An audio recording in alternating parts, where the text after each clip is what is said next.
Hello everyone! Welcome to my YouTube channel. This is me, Sheena Bebe.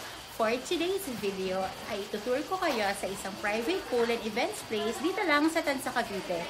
So halika na! And welcome to Villa Florentino!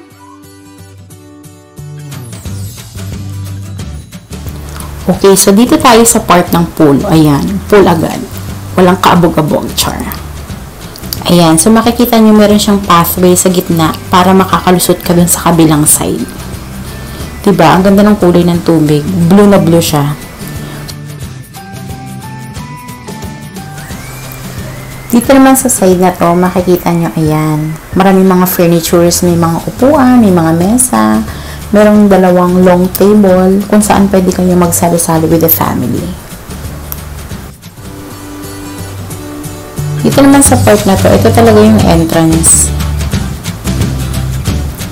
Plantita yung may-ari, kaya nakikita nyo napakaraming mga magagandang mga halaman. And meron ding magandang mga furniture dito. Pwede kayong magpa-picture. Yan, maganda yan pang Instagram.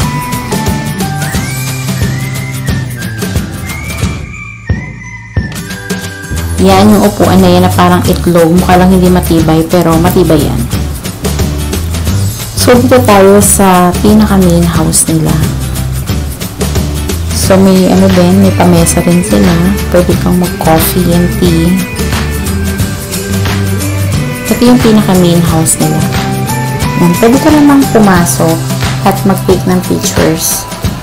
So, kung mapapansin nyo, yung mga furnitures nila, yan, classic. Parang mga sinauna ganun. Mga antique. Yan. Tapos makikita nyo, may collection sila ng mga instruments dito. Mga lumang instruments. Ayan. Oh. Hello. Ayan. Hindi ko alam kung anong tawag din sa mga instrument na yan. Ayan. Meron pa silang piano.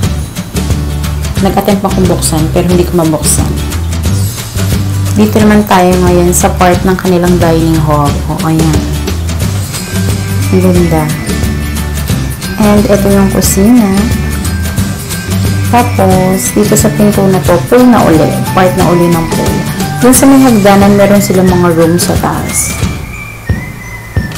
Ayan. Yung mga upuan din siya.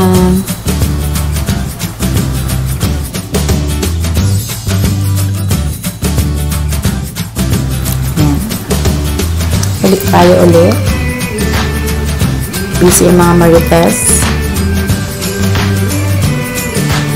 Ito ulit. Yung mga furnitures kanina. Maganda dyan magpa-picture. Sa pool. So, kakaiba itong pool nila, no? Kasi normally, dun sa part na may hagdan, doon yung mababaw. Tapos pag naglakad ka, doon yung part ng malalim. Dito kakaiba. Sa hagdan palang lunod ka na. Char. Joke lang. Hindi naman. Pero sa part ng hagdan, malalim dyan. Pag naglakad ka, pakaliwa, doon yung part na mababaw. Yan. Medyo mababaw siya. Ito yung sa taas. Hindi ko na pinakita yung pagkakit ko sa hagdan kasi medyo nakakahingaw. Yan. May mga furnitures din. Masarap tumambay. Malakas ang hangin. May room doon, kaya lang hindi kasi siya part ng pa-reserve namin. So, additional 1,000 siya. So, eto lang nga mga marites, ano. Magkano ba ang rate dito sa Villa Florentino? So, siya ay 3,500 pesos during weekdays at 4,000 pesos naman every weekends and holidays. Good na siya for 20 persons, 10 a.m. to 5 p.m. Nag-enjoy kami at super sulit ng binayad namin sa lugar na to. Sa mga gusto rin pumunta sa lugar na ito, ay iwanan ko ang kanilang FB page sa description box sa ibaba. That's all for today! Thank you all for watching and see you in my next video. Bye!